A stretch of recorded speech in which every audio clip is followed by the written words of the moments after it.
Armas de la luz. Waffen des Lichts. Armas de la luz. Weapons of light. Armas de la luz. Armas de la luz. Waffen des Lichts. Waffen des Lichts. Weapons of light. Weapons of light. Armas de la luz. Armas de la luz. Armas de la luz. Weapons of light. Armas de la luz. Armas de la Weapons luz. of light. Armas de la luz. Weapons of light. Armas de la luz.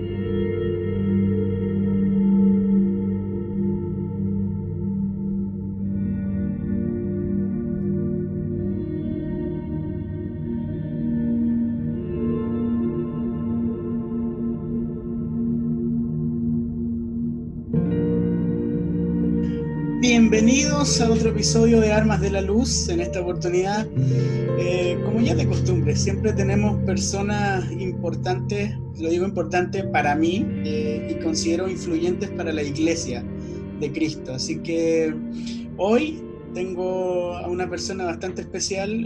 Para mí es un lujo tenerlo en este podcast. Fabián Liendo. Todos lo conocen como el líder de la banda Kiosco. No sé si es líder, pero vocalista. Aquí nos va a aclarar eso, pero vocalista de la banda Kiosco, y también hoy pastor. Así que muy, pero muy bienvenido, Fabián. Qué gusto de tenerte acá con nosotros. ¿Cómo te va? Es una alegría para mí también, y más conocerte sabiendo lo que Dios está haciendo en tu vida, con tu matrimonio y tu labor pastoral. Un gustazo. Yo creo que vamos a disfrutar mucho esta charla. Bueno, este podcast se llama Armas de la Luz.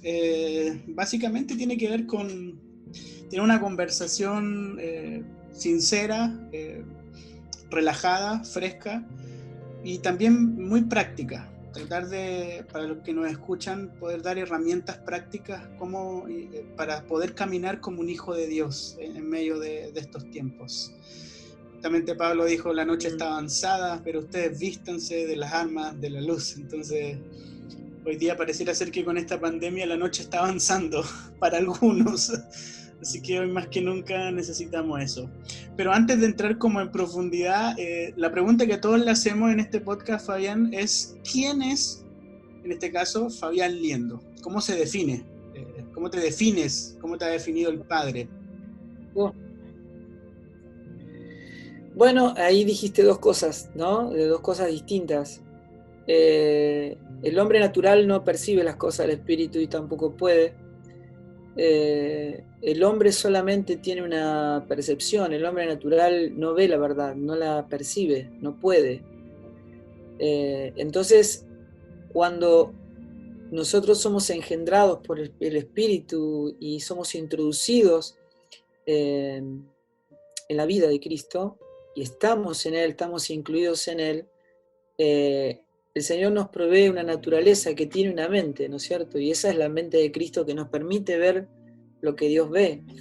Y yo digo, la acrópolis, quizá la acrópolis de esta enfermedad que es la percepción, ¿no es cierto? O definirme como me percibo es la ideología de género, ¿no es cierto? Yo digo, una persona que se siente un pájaro, se sube al 10º piso, va al balcón, se tira, y la respuesta está en 3 segundos en el asfalto, porque lo que no se puede quebrantar son los límites de la naturaleza. No somos como nos percibimos, sino como Dios dice que somos, ¿no? Y la verdad es Dios. La palabra de Dios dice que Dios es un Dios de verdad. Llama al Espíritu Santo como el Espíritu de verdad. Jesús dijo, yo soy la verdad. Cuando habla de la iglesia del Dios viviente, dice que es columna y baluarte de la verdad, ¿no es cierto? Entonces, la realidad, la verdad de quiénes somos nosotros es lo que Dios dice que nosotros somos, ¿no?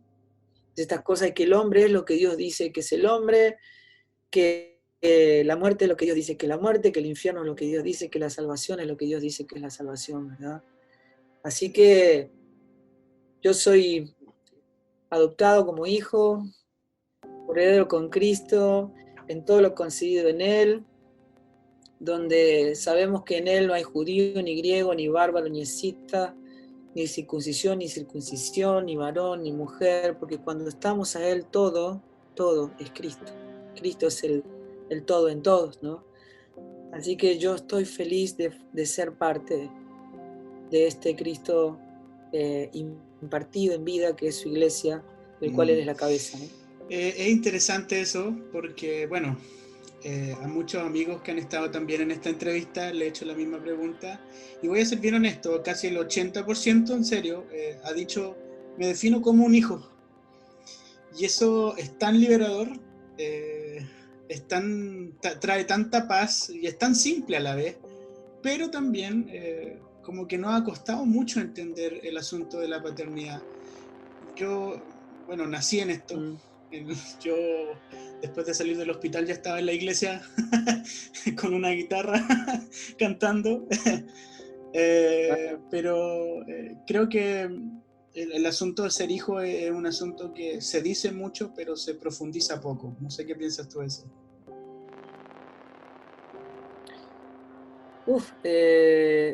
La diferencia que hay entre estar en Cristo y la diferencia del hombre destituido, digamos, aún de los grandes hombres de Dios del Antiguo Pacto, que Dios esté con nosotros o nosotros en Dios y Dios en nosotros, hay una eternidad de diferencia.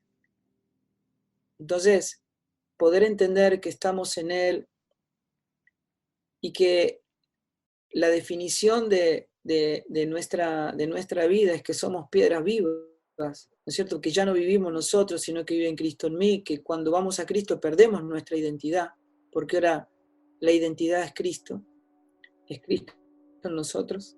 Es tan liberador porque lo que explica la palabra es que la obra no la hacemos nosotros, no somos campeones, no escribimos la historia, no hay nada que conquistar. El Señor lo ha hecho todo, la obra es de Él, y más vale que la obra la haga Él, porque si no en vano trabajan todos los edificadores. El apóstol Pablo dijo, yo soy lo que soy por gracia de Dios, no hice nada, o sea, no tengo de qué gloriarme porque nada hice yo, todo lo hizo Cristo en mí, y no osaría hablar de otra cosa que no sea de lo que Cristo ha hecho por medio de mí, y si predico lo hago por impuesta necesidad. O sea, ¿qué hacemos por necesidad nosotros? Pues respirar, nosotros necesitamos respirar para vivir, comemos para vivir, o sea, Él predica porque es impuesta necesidad, no por el sentido del deber, no es por el sentido de responsabilidad, es porque lo necesitamos. Es una naturaleza que no nos permite estar ociosos porque hay una vida que se manifiesta, que produce una evidencia de que esa vida está ahí presente, ¿no es cierto? Entonces, eso para gente como nosotros, que no somos talentosos, que no somos capaces, es una gran noticia, y tal vez para los que se sienten autosuficientes, esta propuesta es el motivo para que vayan definitivamente a la cruz, porque nada de lo que hay en nosotros tiene que permanecer, todo tiene que morir para que llevemos la muerte de Cristo como un estandarte, para que la vida de Cristo se manifieste en nosotros y solamente Él se ha visto. Qué profundo lo que acabas de decir, en el sentido de que predicar no es un deber, hacer cosas no tiene que ver con que debo hacerlo, sino porque lo necesito. Y hoy pareciera ser como que te hablan de que tienes que ir a buscar a los perdidos, tienes que hacer algo. Vamos a hacer una banda de música, en este caso ya hablaremos de la música. Tengo que hacer rock o tengo que hacer música cristiana para hablarle a los perdidos. Es como que te imponen, ¿cierto? Un deber, cuando tú lo pones desde esta otra perspectiva, según la escritura, de que no es un deber, es una necesidad.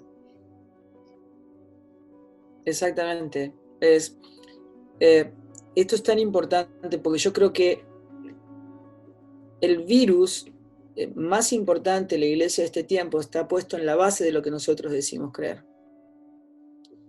Y uno de los puntos fundamentales es que el cristianismo se ha hecho confesional. O sea, una persona que ora y dice, Señor, te entrego toda mi vida, te pido perdón por mis pecados, y llora, bueno, uno dice, se convirtió, porque hizo una oración, o repitió una oración, ¿no es cierto?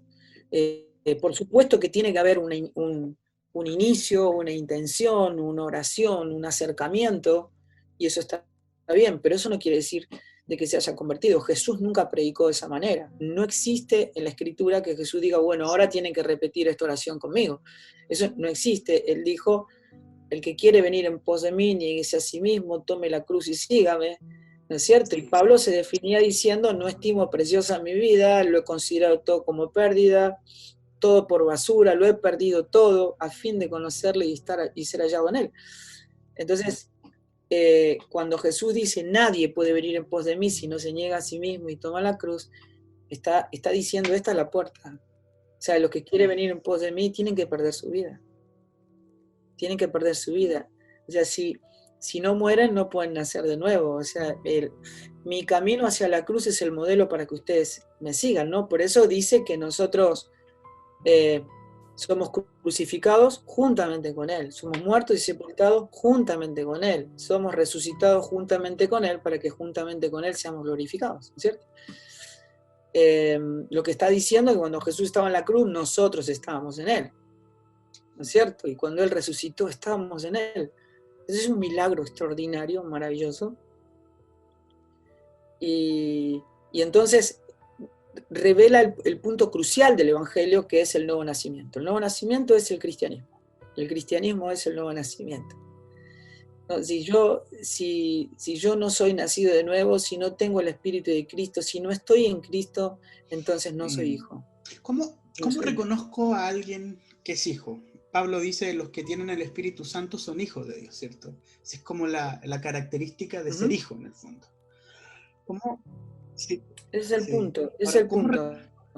O sea, uno lo puede ver como una lista de comportamiento, pero la vida se manifiesta como una evidencia.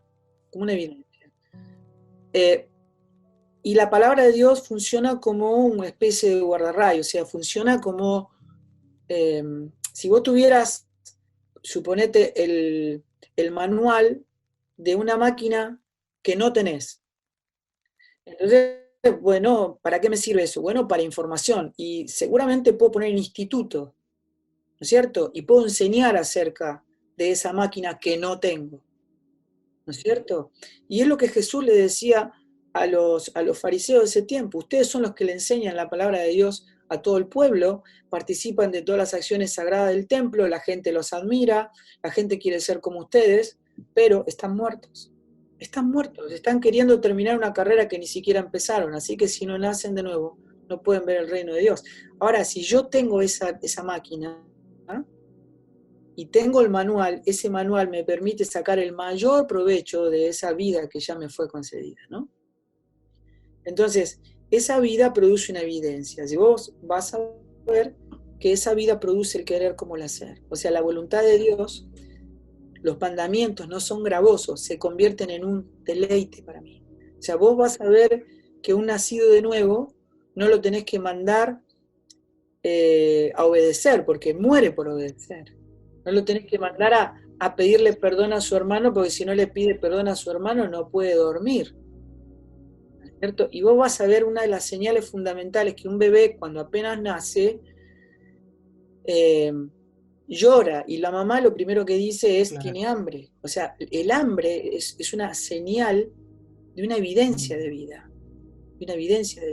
Los muertos no comen. Y es una de las grandes crisis de la iglesia de este tiempo, que es discipular gente muerta. Sí, eso te iba a preguntar, porque, a ver, hoy día se ha transformado, yo lo voy a poner así, no sé qué piensas tú, pero a veces pienso, y conversaba con un amigo igual, que a veces la iglesia se transformó en una gran empresa, acá le decimos pyme, pequeña y mediana empresa en Chile, donde el pastor viene a ser gestor de esta pyme, y los líderes ayudan a que este mecanismo funcione, y tenemos grupos pequeños, y tenemos un montón de cosas, y tenemos discipulado, ya este curso de 3 meses, 6 meses, 1 año, después puede ser líder.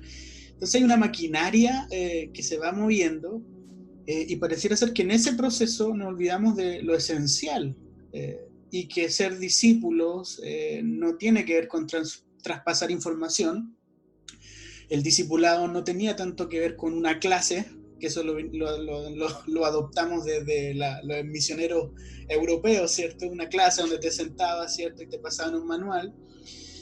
Y nos olvidamos de lo esencial, que el discipulado, el ser hijo, el obedecer, tenía que ver con, como lo hizo Jesús. Jesús incluyó en su vida a los discípulos y desde ahí ellos experimentaron al Padre en su realidad. Tú conoces muchas iglesias, ¿has visto esto? ¿Qué piensas de esto? Este es esencialmente el quiebre, digamos, de la iglesia que Cristo va a venir a buscar. O sea, vos sabés muy bien que la iglesia que Dios está construyendo no es la iglesia que nosotros vemos, ¿no? O sea, la iglesia está hecha de hijos redimidos por el amor del Padre, o sea, de hijos nacidos de nuevo, ¿no es cierto? Que tienen el ADN de Cristo. Esa es la iglesia, pero no sabemos cuántos nacidos de nuevos hay en cada congregación, no lo sabemos. Nosotros podemos mirar solamente la gente que se congrega, pero no podemos ver, esencialmente, sí podemos reconocer frutos. Y es muy importante de que esta generación reconozca los frutos. Reconozca los frutos. Si vos, por ejemplo, te doy un ejemplo, suponete una persona pasa adelante, digamos, en un encuentro y dice su oración, dice, Señor, te entrego mi vida, y después va a su casa y sigue tomando sus propias decisiones en vez de que sea Dios quien toma las decisiones por esa persona. Lo que dijo en la oración en su vida nunca ocurrió, nunca pasó, nunca entregó el control de su vida. Pero esa persona, al cabo de 1 año, 2 años, ya habla como un cristiano, canta como un cristiano, predica como un cristiano, pero cuando viene la crisis, se enoja, se ofende, critica, porque puede servir, puede hacer muchas cosas, pero lo que no puede es reproducir la vida de Cristo. Acabas de decir algo que de verdad no sé si los que van a escuchar esto dimensionan lo que estás diciendo. Porque es sumamente fuerte. Yo creo que no es una reflexión así porque se te ocurrió hace 2 semanas. Yo creo que esto es algo que vienes procesando durante años. Hay una suerte de engaño en todo lo que hoy día llamamos cristianismo. O evangelio en el fondo, porque no sé, me dejaste atónito, de verdad. Bueno, Filipenses capítulo 2, del versículo 12 y 13 dice, ocúpense de su salvación con temor y temblor, ¿no es cierto? Y no es porque yo pueda perder la salvación en algún lugar o la dejé en un lado y no me acuerdo, o sea, no se pierde la salvación de esa manera. Y dice, ocúpense de su salvación con temor y temblor, coma. ¿Por qué? Y explica por qué. Porque es Dios quien produce en ustedes tanto el querer como el hacer por su buena voluntad. O sea, lo que está diciendo, ustedes tienen que observar la evidencia. Si ustedes no están amando lo que Dios ama, y Dios ama a los enemigos. O sea, es un Dios que pone la otra mejilla, que camina la segunda milla, que ora por los que le roban, les ultrajan y los persiguen. ¿No es cierto? Entonces, si yo no amo lo que Dios ama, si yo no deseo lo que Dios desea, entonces lo primero que tengo que hacer es ocuparme de mi salvación con temor y con temblor, ¿verdad? Porque el fruto bueno da fruto bueno y el fruto malo da fruto malo. Entonces yo tengo que observar los frutos y si esto no está ocurriendo en mi vida, lo que yo necesito es... O sea, la evidencia de que el Espíritu Santo está en mí y soy hijo es que estoy deseando las cosas de Dios, ¿cierto? Ahora, no necesariamente, porque hay una lucha interna también, ¿cierto? No necesariamente... lo digo para los que están escuchando, aquellos que pueden estar escuchando van a decir, wow, mi vida es un desastre, entonces no soy hijo. La diferencia está en que hay personas que a lo mejor están lidiando con pecados. Yo personalmente, a lo mejor tú, pero deseamos constantemente ir a sentirnos perdonados, a poder buscar una vida de santidad, una comunión con el Padre. Pero si bien es cierto eso, hay gente dentro de la iglesia que pareciera ser que no le importa nada, ¿cierto? Y ahí está la diferencia, Ese es el ¿cierto? punto.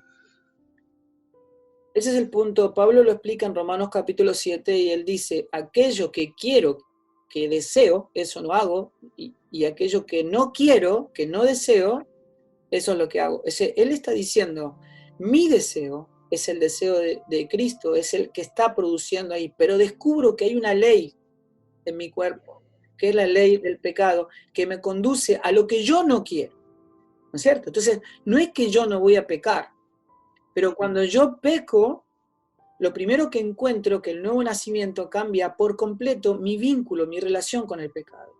Lo que antes yo anhelaba, ahora lo aborrezco porque Dios aborrece el pecado. Entonces, cuando yo peco, me angustio, me duele, lloro, me arrepiento y retomo porque lo que no quiero es ofender al Señor, lo que no quiero, ¿no es cierto? Es descuidar mi salvación. Entonces yo, cuando uno ve, digamos, una persona que se angustia por haber pecado, o sea, que tiene la naturaleza de Cristo, se arrepiente, ¿no es cierto? Pide perdón, inmediatamente está retomando la dirección porque el timón del barco está puesto en la dirección correcta, ¿no? O sea, Dios ha puesto un corazón donde Él puso su ley, dice, puso su ley en nuestra mente y en nuestros corazones, ¿no es cierto? Y nos dio su espíritu para que amemos sus estatutos y sus mandamientos y los pongamos por obra. Esto es más de cielo, o sea, esto es derecho reservado de Dios, esto es algo que hace Dios en nuestra vida. Vos ves una persona que nace de nuevo y dice, no sé qué me pasó, antes yo no podía perdonar a mis enemigos y ahora, no sé, los amo, sí. Y no sé qué me pasó, yo no hice nada, simplemente algo ocurrió, antes no veía, ahora veo, claro. Digamos, ¿no es cierto? Mira qué poderoso lo que estás diciendo, no sé si de más has escuchado, si tú has viajado por muchos lugares, pero esta predicación como Dios se vengará por ti, Dios se encargará de tus enemigos, ¿cierto? Sonríe cuando te venga la ofensa. A veces nos pintan este evangelio medio como Dios está contigo de tu lado y con el otro no está, ¿me entiendes? Como esa, Dios siempre está contigo, pero con tu vecino, el que te pone el auto afuera de tu estacionamiento y tú no puedes salir, el coche, ¿cierto? Ese Dios no está con él porque te está haciendo daño, ¿cierto? Pero claro, Jesús dijo algo completamente diferente, y esto lo conecto una vez con que yo te escuché a ti en no sé si fue una predicación o en una entrevista que diste, o parece que lo leí en tu libro Invisibles, que justamente está hablando de que tenemos que poner la otra mejilla. Y tengo un hijo pequeño, él tiene 6 años, y fue a la escuela y un compañero le pegaba todo el tiempo, lo golpeaba. Y me contó, papá me está pegando este compañero. Y yo le dije, con el dolor de mi corazón, hijo, Jesús dice que hay que poner la otra mejilla. Algunas personas dirán, yo soy un mal padre, porque le estoy enseñando como, deja que te siga golpeando. Y mi hijo lo hizo así, el compañero le siguió pegando y él ponía la otra mejilla. Un día, otra mamá y otro compañero se encargaron de defender a mi hijo. Y llegó un día mi hijo a decirme, papá, este compañero me pegó, pero ya lo perdoné en mi corazón. Me emociona contar esto porque en el fondo, si a mí me hubieran enseñado así, creo que muchas cosas en mi vida estarían más resueltas que las que hoy están. Sobre todo con el asunto del perdón y con mi autoestima. Entonces, no sé, dale. Si vos lees Isaías 53, dice, con todo, el Padre quiso quebrantarlo. La palabra que utiliza en Isaías 53, cuando dice quiso, es la misma palabra que utiliza cuando, que significa o sea, le causó placer o se complació en quebrantar a su hijo. Una cosa que es tremenda, porque dice, de tal manera amó Dios al mundo que mandó a su hijo, digamos, o sea que muchas veces nosotros llamamos amor a lo que Dios no dice amor, Wow. ¿no es cierto? El amor de Dios consta en que Él quebranta a su propio hijo, aplasta a su propio hijo en una cruz, y ese fue su plan, y fue su acuerdo con su hijo, ¿no es cierto?, para sustituirnos a nosotros, que éramos sus enemigos, ¿no es cierto? Y siendo nosotros enemigos, siendo quienes éramos, Cristo vino a buscar una iglesia enferma, traidora, adúltera, y aún así se murió por nosotros para salvarnos y para santificarnos, ¿no es cierto? En eso consiste el amor, en eso consiste el amor, que siendo pecadores, aún así Cristo murió por nosotros. Entonces, cuando uno le enseña la justicia humana, uno le dice a un hijo, le dice, bueno, vos te tenés que defender porque esto es justo. Entonces, tenemos que entender que en cada decisión que nosotros tomamos en la vida, estamos comiendo de uno de los dos árboles, o del árbol del conocimiento del bien y del mal, o del árbol de la vida, ¿cierto? El conocimiento del bien y del mal es la justicia humana, o sea, es equidad, es igualdad. Bueno, ¿qué sería, por ejemplo? Bueno, sería, esta persona me robó, bueno, va a juicio, me tiene que devolver el dinero que me robó, y me paga daños y perjuicios, y entonces hay equidad, y estamos todos contentos. Pero Jesús dijo, no. Moisés le dijo ojo por ojo, diente por diente, más yo digo, amen a sus enemigos, bendigan a los que los maldicen.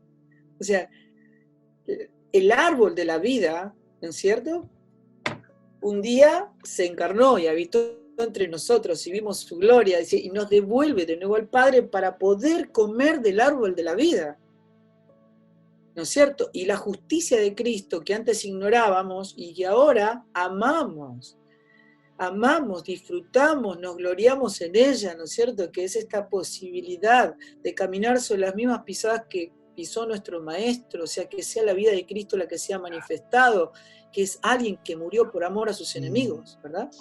Qué tremendo. Aparte que este proceso trae dolor, si no es fácil. Yo lo viví con mi hijo, el que dije, bueno, no le respondan nada, si te sigue golpeando avísale a tu profesora, cuéntale lo que está pasando, pero quédate en eso. Y uno en la vida a veces se olvida de estas cosas, de que el morir consiste también en estos pequeños detalles. Pequeños, grandes detalles, o sea... Grandes. Sí. Grandes. Y te diría por qué. Si vos vas a la iglesia en la Odisea, en el capítulo 3 de Apocalipsis, ahí vos vas a encontrar una iglesia que se siente rica, que se ha enriquecido, que no le falta nada. Es una iglesia que alaba, que adora, que sirve, que hace de todo y se siente contenta, pero Dios está afuera, el Señor está afuera. Entonces el Señor los mira y dice, ustedes dicen, somos ricos, no nos falta nada, y yo les digo que son desventurados, pobrecitos y desnudos. Así que yo lo que les recomiendo es que se arrepientan. Entonces, lo que hay que entender es que la iglesia no es una expresión de servicio. Dios no nos llamó al servicio. Nuestra manera de demostrarle a Dios que le amamos no es sirviéndole, de ninguna manera. Eso es una evidencia. Claro. Jesús dijo, el que me ama, guarda mis mandamientos. O sea, fuimos llamados a fidelidad, fuimos llamados a amar la voluntad de Dios, a abrazar la voluntad de Dios. Entonces, la iglesia no es una expresión de servicio, sino que es la manifestación de la vida de Cristo que produce buenas obras, que son dos cosas. Mucha gente muy distintas. Pretende servir a Dios para sentirse bien consigo mismo, porque quiere sentir que está siendo agradado por Dios, que está siendo aprobado por Dios y por la gente. ¿Cuánto hay de eso hoy día en la iglesia? ¿Qué ves tú? Bueno, Mateo capítulo 7 es tan claro, del versículo 21 al 23, ¿no? Donde ahí dice, en aquel día muchos de ustedes, ¿no es cierto? Y es tremendo porque donde fuera que Jesús se pare, es como si se parara en la congregación de ustedes o en la nuestra, y nos mire y diga muchos de ustedes. O sea, no está diciendo algunos de ustedes, está diciendo muchos de ustedes. Muchos de ustedes me van a decir, te servimos durante toda la vida, ejercimos dones, profetizamos. Ahí hay pastores, hay profetas, hay líderes, echamos fuera demonios, hicimos muchos milagros en tu nombre. La respuesta de Jesús es, nunca los conocí. Nunca los conocí. O sea, lo primero que muestra es que ni el servicio, ni el ejercicio de los dones, ni las señales de sobrenaturalidad es una señal de aprobación de Dios. Él dice, yo a los que yo conozco, ni siquiera son los que predican, ni los que enseñan, no es lo que dice Señor, Señor, los que yo conozco son los que hacen la voluntad de mi Padre que está en los cielos. Lo que produce la vida de Cristo en mí no es otra cosa que la voluntad del Padre, el anhelo, el deseo y el hacer la voluntad del Padre. Eso es lo que produce el Espíritu. A eso yo lo conozco, porque ese es el fruto que produce Cristo en nosotros. ¿No es cierto? Entonces, uno se da cuenta que cuando eso ocurre, nadie tiene ambición por el servicio, nadie quiere realizarse dentro de la iglesia, ¿no es cierto? Yo digo, de la forma que hemos diseñado, que esta generación ha diseñado las congregaciones y las estructuras entre nosotros de vínculos, de relaciones como iglesia, se ha convertido en un medio completamente propicio para que cualquiera acomplejado en su vida pueda hacer carrera dentro de la iglesia. Sí. Eso es así. Entonces, ¿de qué manera Dios nos libra de esto? Bueno, Pablo le dice a Timoteo, ten cuidado, no solamente de los hombres sensuales que van a venir, sino que ten cuidado de ti mismo. Van a aparecer hombres sensuales que le van a decir a la gente que Dios ama darle lo que a ellos les gusta. Y muchos se van a ir de tu lado para ir atrás de estas personas, se van a enamorar de estas personas, pero no de Cristo. Pero tú, sé firme en lo que has aprendido, en la palabra, que esto no te disuada, no es una señal de fracaso. Persiste, predica el Evangelio, ¿no es cierto? Sé firme en tu ministerio. Entonces, sabemos que todo esto va a ocurrir, sabemos que todo esto es parte, sabemos que es necesario que todo esto acontezca, ¿no es cierto? Y si entendemos esto, nos vamos a dar cuenta de que el avivamiento, lo que Dios tiene para su iglesia, que no es otra cosa que su propio Hijo, no viene por algo que Dios tenga que darle a la iglesia, sino que viene por lo que Dios ya le dio a la iglesia. O sea que es por lo que tenemos que sacar de nosotros mismos que ese Cristo va a ser manifestado con poder y la tierra va a ser llena del conocimiento de su gloria, pero no por algo que tenga que darnos. No viene por ayuno y oración esto, sino que viene precisamente por una vida entregada, una vida de negación, de muerte, para que no seamos nosotros, sino que viva Cristo en nosotros. Qué poderoso lo que estás diciendo, de verdad que sí. Eso incluye, yo quiero decir, no es que no hay que orar y no hay que ayunar, eso es, o sea, la oración es parte de la obediencia, porque dice orar sin cesar, es un mandamiento, o sea, es parte de lo que nosotros amamos, ¿no es cierto? Pero no es precisamente por eso lo que ocurre, sino que tiene que haber una manifestación de su Hijo que es la vida. Y de la misma forma el ayuno también es una herramienta poderosa para poder experimentar esto, de morir sobre todo. Sí. Exactamente. Qué poderoso lo que estás diciendo. Vienen muchas preguntas, pero voy a tratar de, por causa del tiempo, de ir como canalizando un poco la conversación.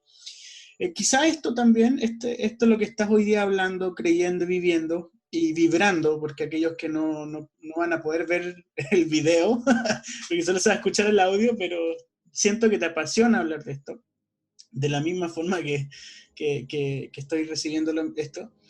Pero quizás te has cerrado puertas también, o has decidido no ir a lugares donde el mensaje que tú tienes es diferente a lo que están hablando, o estás abierto para ir a donde sea que te inviten. Lo que nosotros siempre preguntamos cada vez que nos invitan es si saben lo que estoy predicando, ¿no? Porque yo estoy abierto a ir a todos los lugares, o sea, a todos los lugares donde Dios me lleve, no importa a dónde, así sea el lugar más peligroso de la tierra, yo estoy consagrado a su voluntad, ¿no? Estoy dispuesto, si Dios me lleva, entiendo que Él me lleva con un propósito. Pero hay veces, esto lo hacemos porque hay veces que me llevan porque soy Fabián de Kiosco, por la convocatoria que puede producir entre los jóvenes. Y ese no es el motivo por el cual uno debería invitar a una persona, porque lo que en realidad, lo único que sacia el hambre para siempre es el pan de vida, ¿no es cierto? Entonces, las personas no son importantes, sino la vida que ¿Tú portan, logras discernir ¿no es eso cierto? cuando la intención viene porque es Fabián o Kiosco? Claro, y la iglesia tiene o sea, esto merece una definición que la iglesia tiene que tener muy presente, que es qué queremos obtener de todo esto, o sea, que esto sea exitoso, o sea, estamos consagrados a ser exitosos en lo que hacemos o fieles, ¿no es cierto? Porque nosotros no fuimos llamados al éxito, sino que fuimos llamados a serle fiel. Entonces lo que queremos es a Cristo, queremos la manifestación de su vida. O sea, estamos preocupados porque los jóvenes no se vayan al mundo. Quédense tranquilos, si comen del pan de vida no se van a ir nunca más. O sea, los tienen que conocer al Señor. Ese es el punto. Jesús dijo, si yo fuese levantado a la tierra, a todos atraeré a mí. Él es la fuente de atracción. Si comen del pan de vida, nunca más van a tener hambre, no se van a querer ir nunca más. Entonces, cuando yo voy, o sea, preguntamos esto porque en realidad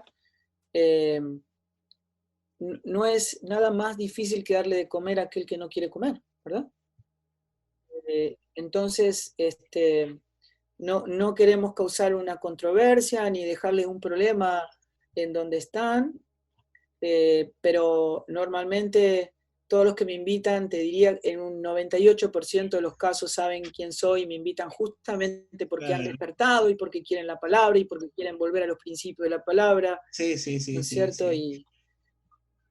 Y está siendo un tiempo Sí. tremendo, tremendo lo que Dios está ¿Cuánto de haciendo. esto hay en el nuevo disco de Kiosco? Hay un nuevo disco, ¿cierto? Porque yo vi que hay unos singles que han sido lanzados. Hay un nuevo, sí, salieron 3 singles, el Mm, disco se llama Real, y que tiene precisamente mucho de este ingrediente de lo que nosotros estuvimos hablando al principio, cuando dijimos solamente real es mm. solamente la verdad, ¿no es cierto? Real es lo que Dios dice que es real, ¿no es cierto? Y no lo que percibimos, ¿no? Entonces, con el tema de la Sí, pandemia, todo se venían como detuvo avión, y decimos en Chile.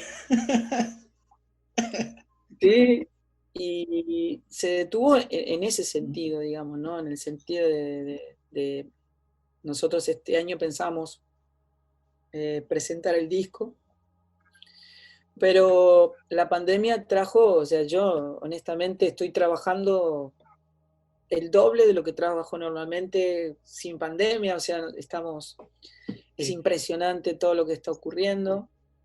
Eh, Tuvimos que rearmar, o sea, el uso de la tecnología avanzó 15 años en este tiempo, eso es lo que dicen, y tuvimos que rearmarnos todas las escuelas Ajá. bíblicas, todos los grupos de preadolescentes, adolescentes, jóvenes, matrimonios, personas mayores, hacer aulas virtuales para que puedan entrar y encontrar todo el Ah, material, todo el discipulado, los entrenamientos, todo un trabajo. Después pusimos más de 20 casas receptoras para recibir los alimentos, redistribuirlos a los más necesitados, o sea, sí, es sí, todo un sí, sí, sí, trabajo sí. tremendo, tremendo. Oye, y Hay una canción que es Si fuese levantado, de la última, de un single, que esa es la única que está en Spotify, creo, de lo nuevo. Bueno, salieron 3 canciones, una que Claro. se llama Su Nombre. La otra se llama... No, pero quería hablar de ese tema de la canción Si fuese levantado, porque justamente tú hiciste mención que Jesús es el único que atrae a las personas. Entonces, justamente hoy día siento yo que dentro del medio cristiano a veces lo que poco procuramos levantar es a Jesús, y a veces se quieren levantar otras cosas, ser influencer, no sé, tú sabes de lo que estoy hablando, ¿cierto? O sea, muy poco es como, yo me escondo, ni siquiera quiero salir en la carátula del disco ni nada, creo que Jesús se ha conocido. Pero justamente hoy día vemos con las redes sociales, y sobre todo con esta pandemia, que hay mucha sobreexposición en cuanto a artistas musicales cristianos, vamos a llamarlo así, y líderes. ¿Lo has visto también así? Bueno, a ver cómo te lo puedo explicar. Sí, claro, conozco muy bien el ambiente, hace más de 20 No años quiero que lo ponerte en recorro, aprietos. en todo el mundo, los conozco a casi todos. Y no solamente el ambiente Sí. cristiano, bueno, el ambiente artístico tiene, digamos, una sustancia hedonista, ¿no? Y la iglesia, cuando abrió las puertas al arte, lo abrió de la peor manera, ¿no es cierto? Porque absorbimos la cultura del mundo. Cuando el evangelio no está para adaptarse a la cultura, sino para transformarla, ¿no? Fueron pasando los años y muchas cosas se fueron corrigiendo, pero seguimos lidiando, digamos, con la idea de que todavía el pueblo evangélico se maneja en un ambiente que admira al talentoso, algo que ofende a Dios y que humilla a la iglesia. Dios no hace la iglesia con gente talentosa, sino que Él construye su iglesia con gente quebrantada, pequeña, humilde, dispuesta a ser usada y a ser guiada en todo sin que Dios tenga que preguntarnos previamente si estamos de acuerdo, porque le pertenecemos completamente, porque fuimos comprados a precio de sangre. Yo digo, a veces cuando uno ve una persona, un artista importante, reconocido, talentoso, elocuente, lo que fuera, y uno dice qué bueno sería que Claro. se convierta, qué tremendo sería típica para el palabra reino de que yo he Dios. escuchado desde que soy pequeño. Sí. Y lo cual es una perfecta contradicción, porque cuando esa persona viene a Cristo, todo lo que hay en él tiene que morir. Lo que se tiene que ver no es su capacidad, no es su talento, porque eso exalta al hombre, no glorifica a Dios, ¿no es cierto? Lo que se tiene que ver es a Cristo, o sea, el obrar de Cristo en él. No es lo mismo que yo viva como Cristo que Cristo viva su vida en mí. Son dos cosas completamente opuestas, ¿cierto? Entonces yo tengo que estar muerto para que sea Cristo quien sea manifestado y no un Fabián mejorado, ¿no es cierto? Porque Dios no busca algo que se parezca a su Hijo, Él busca a su Hijo. Yo no me tengo que parecer a Cristo, sino que Cristo tiene que ser manifestado en mi vida, en nosotros y a través nuestro para el progreso del Evangelio, para su propio propósito, ¿no es cierto? Entonces, cuando vos ves, por ejemplo, una persona, digamos, que expresa su talento y que expresa su capacidad, es tan difícil cuando la propia iglesia, que debería ser el ámbito donde te ubica, donde te ayuda a entender, ¿no es cierto?, quiénes somos, de dónde venimos y de dónde fuimos rescatados, lo único que se reciben son elogios y más elogios y más elogios, ¿no es cierto? Yo me acuerdo, hay un pasaje en que Francisco de Asís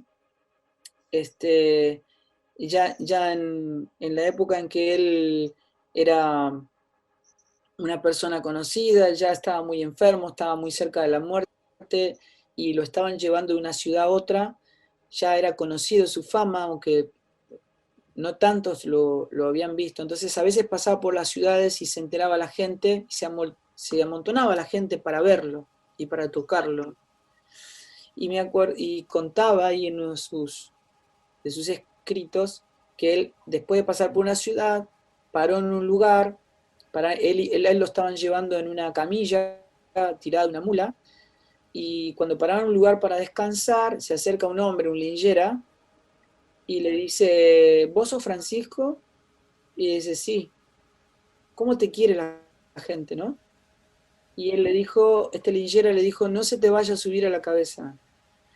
Y Fray León, que era el que mayormente tomaba nota de las cosas que Francisco decía, él decía, yo mientras escuchaba a Lingera, en mi cabeza estaba diciendo, este hombre no tiene idea con quién está hablando. Mientras él pensaba eso, Francisco se baja de la camilla, se arrodilla a los pies de este hombre, le besa los pies y le dice, bendito ángel del Señor, que viene siempre para recordarme quién soy, de dónde vengo y de dónde fui rescatado. ¡Wow! ¡Qué locura! ¡Qué locura! Estamos muertos, no podemos accionar, o sea, nuestra condición en Cristo es que estamos muertos para que no seamos nosotros, sino que sea Cristo en nosotros. A eso fuimos llamados, a que Cristo sea manifestado en nosotros. Qué profundo todo esto. Sobre todo que venga de alguien que ya lleva más de 20 años en un ambiente artístico, donde me imagino que ha estado en montones de plataformas, con un montón de gente diferente. En algunos lugares están tratados bien, en otros lugares están tratados mal, ya sea donde sea que haya sido, ¿cierto? Pero después de 20 años de música y de estar en el medio, esta es tu reflexión. Y eso es súper profundo y es súper poderoso, porque claro, yo pienso en esto, un día yo no estaré acá, en la tierra, si el Señor no viene antes, nos vamos con el Señor, pero se va a levantar una nueva generación de hijos que van a tomar la guitarra, que van a hacer música, que van a estar en otras redes sociales. No sé si YouTube siga funcionando de aquí a 20 o 30 años más, pero qué poderoso va a ser, o qué poderoso es pensar de que hay una generación que va a ver estas cosas así. No sé si te lo has planteado eso. Lo que sí sé es que, como dice Ageo 2.9, la gloria postrera va a ser mayor que la primera. No sé cómo Dios lo va a hacer, pero yo quiero estar ahí. Y que la tierra va a ser llena del conocimiento de su gloria, ¿no? La gloria de Dios son la manifestación de todos sus atributos. Todos esos atributos, toda la deidad habitó en la persona de Cristo. Y esa palabra se encarnó y habitó entre nosotros y vimos su gloria.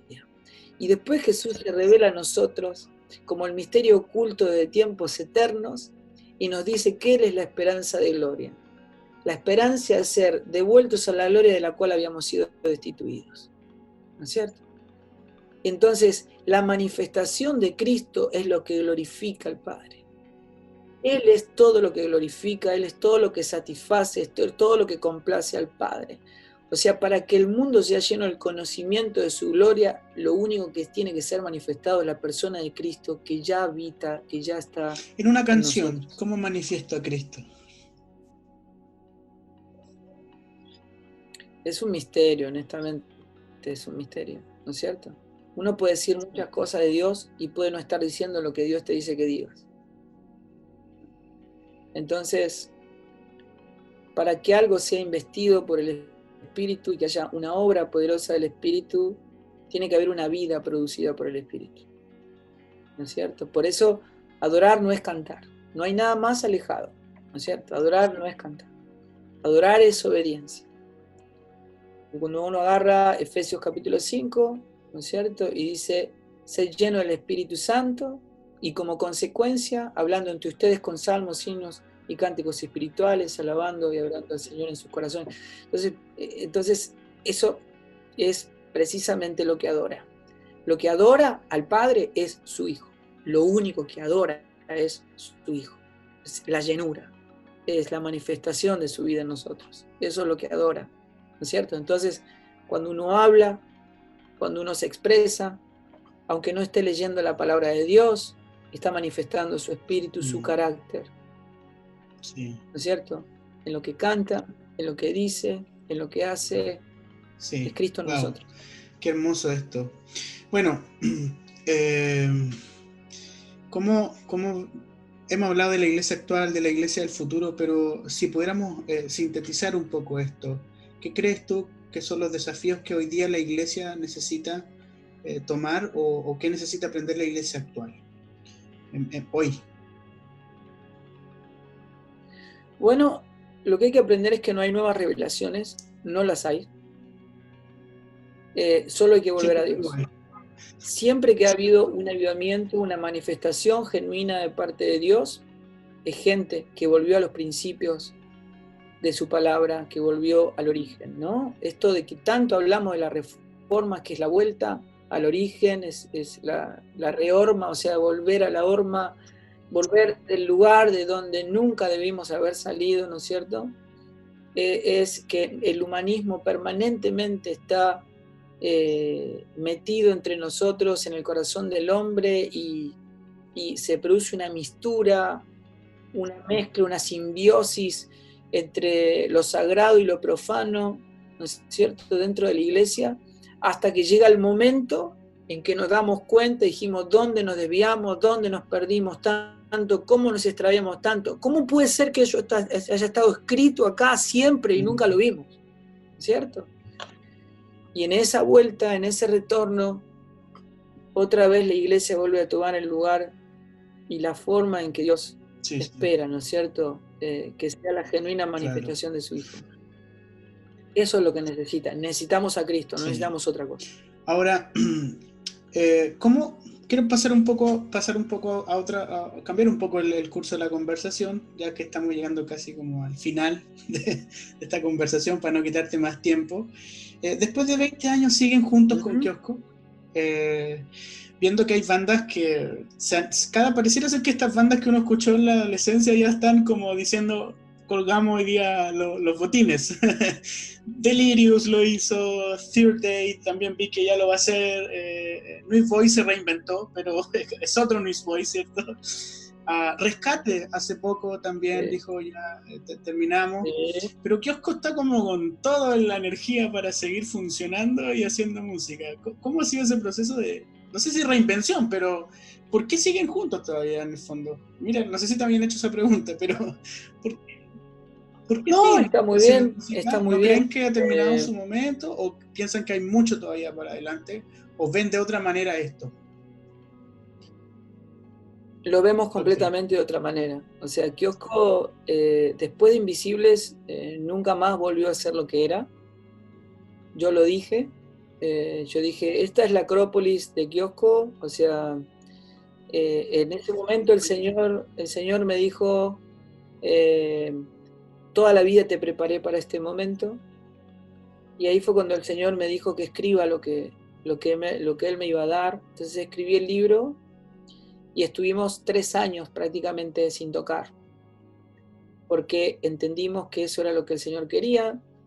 Yo 3 veces ya le preguntaba al Señor si Kiosco ya estaba. Yo ya no tengo amor por la música, tengo amor por el Señor. Simplemente la música, aunque la disfruto mucho, es una simple herramienta, como un brazo de extensión, ¿no es cierto? Uno puede llegar a muchísima más gente. Y el Señor me dijo, no, todavía no, hay mucho por hacer. Y nos pareció que ha cambiado el mundo completamente. Las redes sociales han sido, digamos, diría yo que una especie de esqueleto de toda esta estructura nueva del mundo nuevo, de este nuevo orden mundial que se avecina, ¿no es cierto? Y entendemos nosotros de que ya no somos lo que éramos, pero que podemos producir algo que puede convertirse en un nuevo idioma dentro de la música, y atender lo que Dios está queriendo que atendamos en este momento, ¿no? Tenemos un proyecto que se llama Kiosco One, que es la manera de reclutar músicos de todos los ministerios para poder, entendiendo que tenemos unidad de fe, interpretar y comunicar al corazón de la iglesia todo lo que Dios está esperando de nosotros, ¿no? ¿Y cómo va eso? ¿Cómo funciona eso para los que puedan estar escuchando y se sientan interesados en eso? Bueno, es casi como te diría, un lugar de recepción,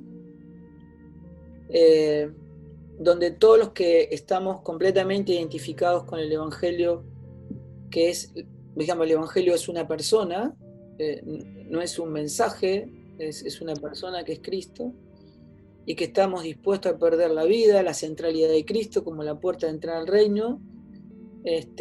Nos vamos alineando, nos vamos contactando y vamos formando, digamos, una línea de comunicación, ¿no es cierto?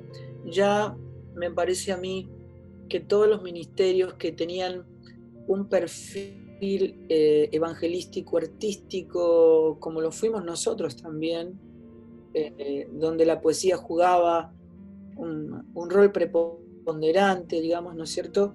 Desde aquel punto el mundo ya no está receptivo, la iglesia no está receptiva para eso, porque cambió el mundo. Si vos, hay un vacío artístico en el mundo, si vos observás, no ha ocurrido en la música nada importante de los años 90. ¡Wow! Bueno, llegó el trap. Y vos vas a ver, no, vas a ver que las bandas de los 70, de los 80 se vuelven a juntar porque no ha ocurrido nada nuevo, es todo copia de copia de copia de copia. Y en la iglesia ha pasado lo mismo. Hay un vacío enorme, artístico, todo es copia de copia de copia, todo se parece a... Y más aún así, el mundo cristiano, que mayormente agarra moda, ¿no es cierto? Le gusta copiar todo al mundo cristiano. Llegó el trap y teníamos que hacer trap también.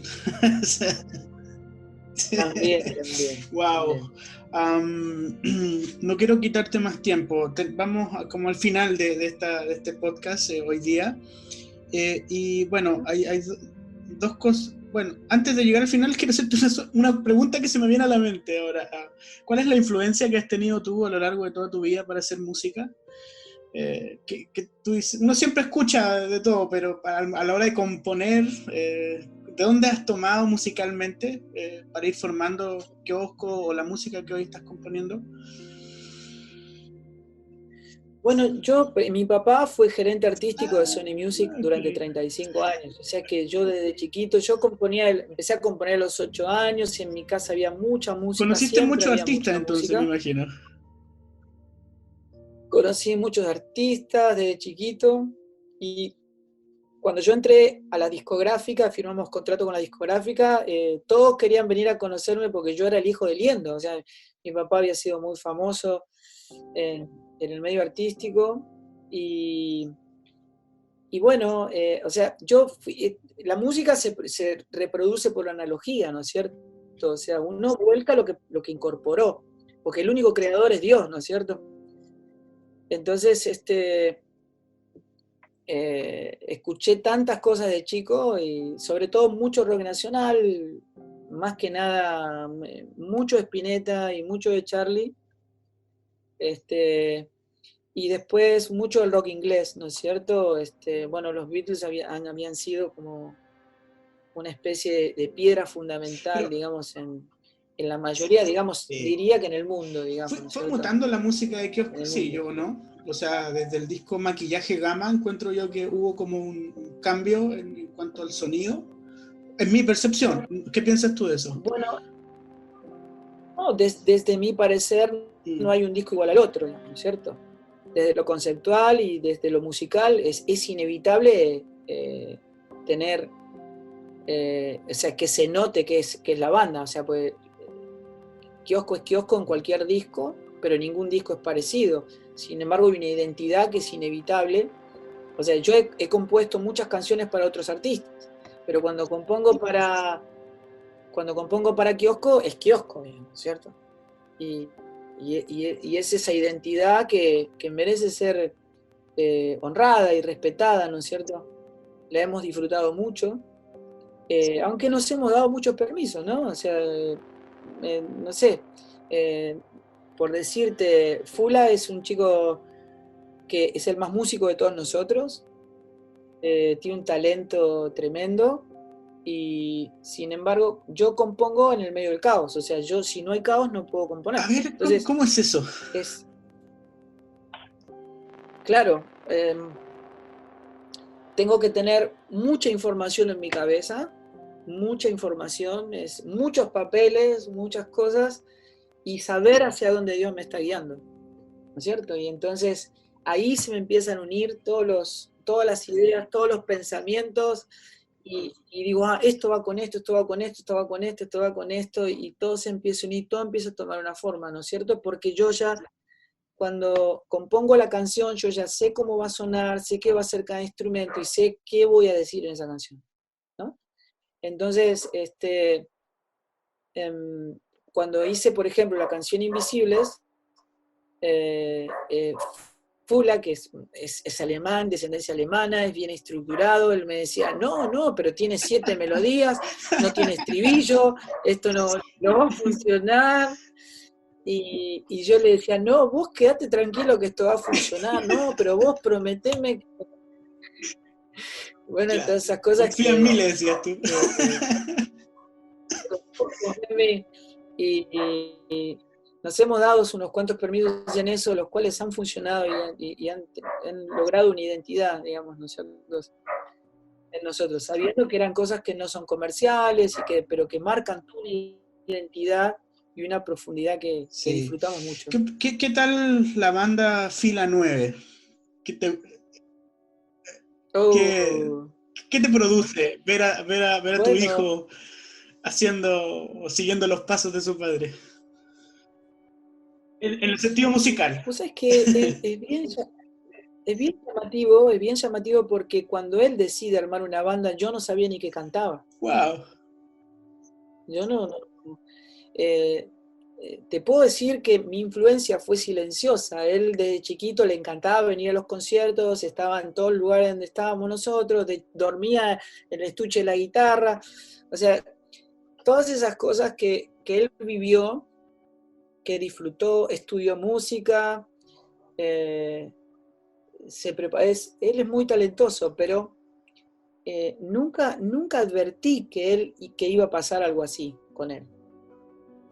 De chiquito él escribía letras, te imaginas, letras yo hoy le sacamos fotos a esas notas porque las tenemos, y él me ponía antes de irse al colegio, papá, ponele música, ¿no es cierto? Bueno, entonces hacíamos ese juego, pero nunca me lo imaginé, y mucho menos cuando empezó a componer, y me mostró las canciones, yo realmente me sorprendí porque es tan difícil hoy encontrar identidad en las canciones. Y a mí me parece que él está en un inicio de artístico muy rico, muy rico. Él compone muy bien, escribe muy bien. Yo soy como un fan de él, porque es como una versión mejorada. ¿Te gusta el punk rock? Ah, sí, me gusta toda la buena música, digamos, me parece que son muy buenas canciones. Él lo único que hace es mostrarme la letra para ver si hay algún error bíblico, digamos, ¿cierto? Ok. Yeah. Si está bien, y bueno, y ahí hacemos algunos ajustes, pero él tiene un talento que realmente me agrada. Él fue el que tuvo un sueño con el infierno. Sí, él fue. Sí, por ahí escuché la historia también. Sí. Previamente a su viaje a Camboya, y fue tremendo porque él estuvo casi que no podía dormir durante 2 meses, perturbado con las imágenes del infierno que el Señor les mostraba. Hasta que él me dice, papá, por favor, no aguanto más. Me dijo, hay que ir en busca de los perdidos, ¿no? Entonces ahí entendí por qué el Señor le estaba mostrando el infierno, o sea, le estaba mostrando el mismo dolor que el Padre siente de ver la gente que pasa una eternidad sin esperanza, sin retorno, ¿no es cierto? Y lo preparó a él para entender la urgencia del Evangelio, ¿no? La urgencia, el dolor, ¿no es cierto? Y bueno, fue muy lindo porque fue un tiempo que trató con los dos, ¿no?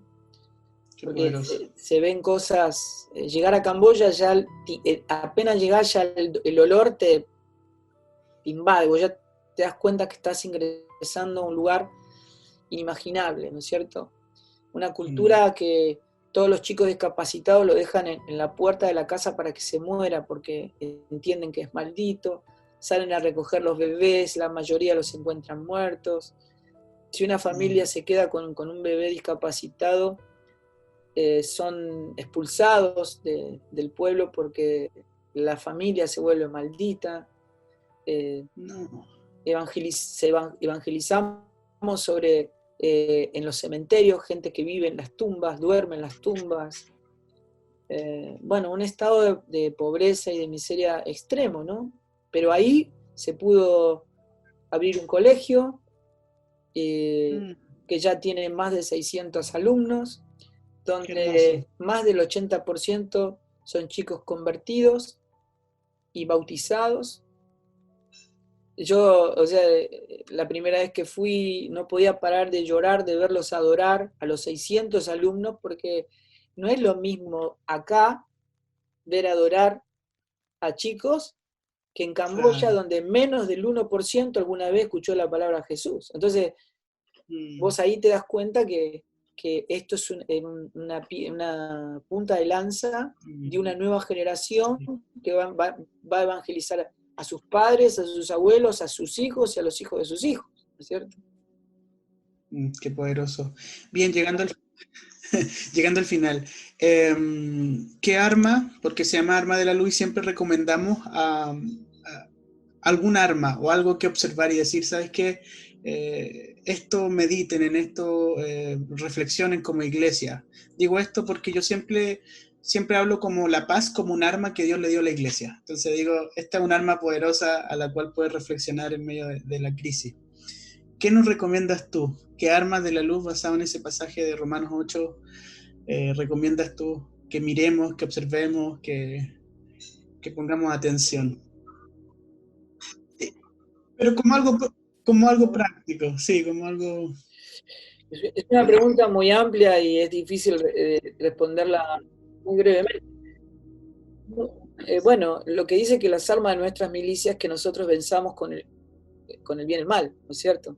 Pero el bien es una persona, no es un hecho, el bien es Cristo, ¿no es cierto? Vos, por decirte, si hubiera un ladrón, ¿no es cierto?, un delincuente y una persona a la cual fue producto de esa delincuencia, ¿no es cierto? ¿Quién tiene que ir a la cárcel? Todo diría, bueno, el delincuente.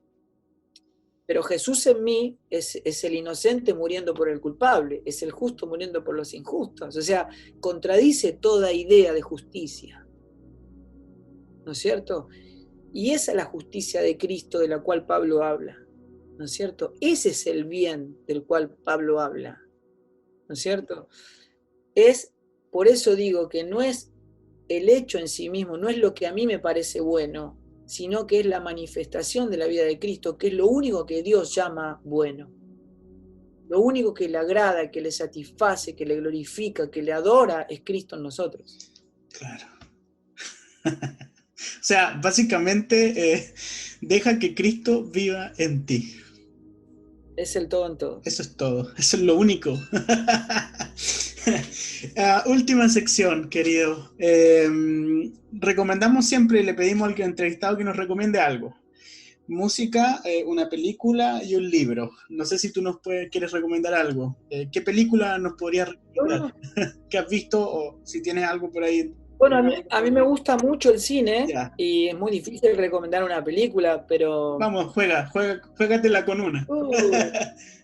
o dos. No, así pensando, por ejemplo, del cine antiguo, Luces de la Ciudad, bueno, de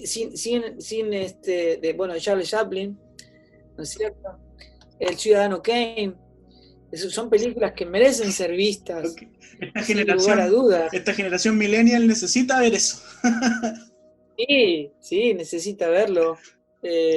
No sé, Forrest Gump, por ejemplo, Sí, algo más cercano. sí. Y bueno, por supuesto, el que me parece poesía en la manera en que Mel Gibson relató la historia más hermosa jamás contada, que es La Pasión. Me parece Claro, que ha sido una producción tremenda. extraordinaria en relación a lo que nosotros esperamos de cómo se debería relatar ese Sí, sí. pasaje bíblico. ¿Qué música recomiendas? ¿A qué cantante, artista o banda poner ojo, escuchar? Decir fila 9, obviamente. Podría decirte, diría,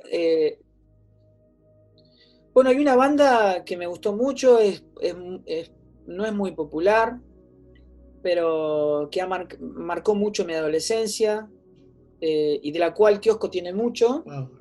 que se llama Lost Dogs. Yo tuve la oportunidad de conocerlos cuando nosotros fuimos nominados a los premios en Nashville, en los Dove Awards. ¿Ya? Eh, ¿Cómo se y llama? conocí Lost Dogs, que son como perros perdidos, ¿sí? Terry Taylor, Jerry Gaggerty, Steve Taylor, Gene Eugene, que bueno, ya está con el señor, bueno, los cuatro tenían bandas, o sea, 77, The Choir, bueno, cada uno tenía su banda, pero se unían para formar esta banda y hacían una música extraordinaria. Hay dos discos que son emblemáticos de ellos. Uno se llama Motorcycle y el otro se llama Little Red Riding Hood, que para mí es el mejor disco de ellos y que tiene, bueno, no sé, me parece que que lo que ha expresado la música cristiana es una de las mayores expresiones, ¿no? Wow. Qué tremenda recomendación. Ah, sin palabras.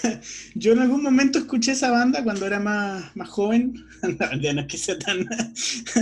Pero sí la escuché en mi búsqueda de música cristiana, por ahí por el principio del 2000, buscando bandas nuevas. También recuerdo llegar ahí a Lost Dogs. ¿Qué libro recomiendas leer?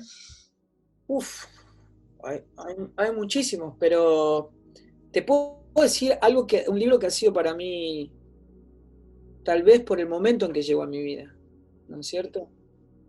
Se llama El hermano de Asís. Mirá que te voy a recomendar un libro que es la biografía de Francisco de Asís, que muchos lo vinculan a la iglesia católica, lo cual es un error, porque a fines del 1100 y principios del 1200 no había otra iglesia, no había. Hasta el 1517 no existía el movimiento protestante o el inicio de la iglesia evangélica, era la única iglesia que había en el mundo. Y es un hombre que vivió el evangelio al pie de la letra y que su vida es completamente inspiradora. Yo leí página por página llorando. Las manos de Asís. El hermano de Asís. El hermano de Asís. Ok. El hermano de Asís. El escritor es chileno. Mira. Y era un sacerdote que falleció hace un par de años, se llama Ignacio Larrañaga. Sí, lo conocemos acá en Chile. Muy conocido. Wow, el hermano Asís. Voy a buscarlo, de verdad. Me comprometo aquí a buscarlo. Qué tremendo. Fabián, palabras finales. Bueno, ¿qué te puedo decir? Te puedo leer un pasaje rápidamente. Ah, súper. Okay. Que dice: Pablo ora por nosotros, por la iglesia de Cristo, diciendo: no ceso de dar gracias en mis oraciones, pidiendo, haciendo memoria de ustedes en mis oraciones, para que Dios, el Dios de nuestro Señor Jesucristo, el Padre de gloria, les dé espíritu de sabiduría y de revelación en el pleno conocimiento de Él.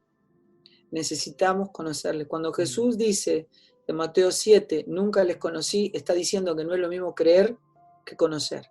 Toda esa gente creía en el Señor porque de hecho le había servido durante casi toda su vida, pero había un problema, no eran conocidos por Dios, no le conocían. Él conoce solamente los que hacen la voluntad del Padre que está en los cielos. Entonces necesitamos conocerle, y para conocerle, Pablo dice, lo he estimado todo como pérdida, todo por basura, lo he perdido todo a fin de conocerle y ser hallado en él. Pablo ruega que haya un espíritu de sabiduría y revelación para el pleno conocimiento de él, alumbrando los ojos de nuestro entendimiento, sabiendo que su espíritu produce entendimiento y somos transformados por medio de la renovación de ese entendimiento a la misma imagen de su Hijo. O sea, yo les deseo Cristo a todos, ¿no es cierto? Pero oramos para que esto ocurra, que haya un espíritu de sabiduría y revelación para conocerle. Amén. Wow, muchas gracias, Fabián. Solo como referencia, decirle a los que están escuchando y que van a escuchar este podcast que teníamos una pauta y nada de eso hablamos. Esta conversación tomó un curso maravilloso y doy gracias al Espíritu Santo por eso, porque de verdad ha sido muy, muy edificante esta conversación. Fabián, muchas gracias, de verdad, por darte este tiempo. De verdad, me siento muy agradecido, de verdad que sí. Gracias a vos, espero, seguramente Dios cada vez que hace este tipo de cosas crea lazos, estamos unidos, yo te bendigo en todo lo que estás haciendo, en la forma en que Dios te usa, agradezco a Dios, celebro a Cristo en tu vida, en tu matrimonio, en tu pastorado, ¿no es cierto? Que Cristo sea glorificado en todo. Yo te mando un súper abrazo, le mando un abrazo a todos los que están escuchando este podcast y que Dios lo logre en nosotros, que Dios lo logre.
Armas de la luz, Waffen des Lichts. Armas de la luz. Weapons of light. Armas de la luz. Armas de la luz. Waffen des Lichts. Waffen des Lichts. Weapons of light. Weapons of light. Armas de la luz. Armas de la luz. Armas de la luz. Weapons of light. Armas de la luz. Armas de la Weapons luz. of light. Armas de la luz. Weapons of light. Armas de la luz.